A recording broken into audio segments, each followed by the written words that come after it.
Ma-amaze kayo sa product nito mga boss kung naghahanap kayo ng pampatanggal o pampakintab ng inyong mga kaldero. Ito nga yung tamang-tamang item para sa inyo mga bossing. Tingnan nyo naman mga boss. Sobrang tigas niyan, yung uling na nigas na hindi na matanggal kahit ng steel brush mga boss. Lagyan nyo lang mga boss ng Brodillo cleaning gel. Yung part na gusto nyo pakintabin o yung part na sobrang tigas na talaga nung kanyang pangingitim ng kaldero. O kawali o kahit na anumang pinaglulutuan nyo mga boss. Tapos mga boss, lagyan nyo ng tissue paper. Then kailangan nakasoak yung tissue paper dun sa ating cleaning gel. Then pagkatapos naman ay lalagyan nyo ng cover. Kahit anong plastic mga boss ay pwede basta i-cover nyo lang ng maigi. Yung hindi mag-evaporate yung ating cleaning gel. Para hindi mag-evaporate or para hindi matuyo mga boss, para siguradong babad na babad siya dun sa cleaning gel natin.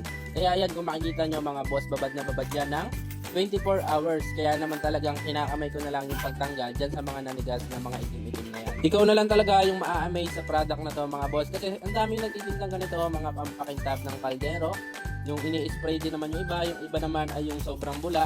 Pero ito mga boss, yung pinaka-legit na nasubukan ko dito sa online. Tingnan nyo naman mga boss kung paano niya pinakintab yung ating nangingitim at naninigas na mga uling-uling dyan sa ating puwitan ng ating pinaglulutuan. Basta siguradong tama ang paggamit niya sa product na to mga boss, ay sigurado hindi kayo bibiguin nito mga boss. Papakintabin talaga niya yung puwitan ng inyong kaldero. Kung mapapansin nyo dito, yan o, hati yung kulay niya mga boss. Kasi yung part na maitim pa, yun yung part na hindi nalagyan ng solution.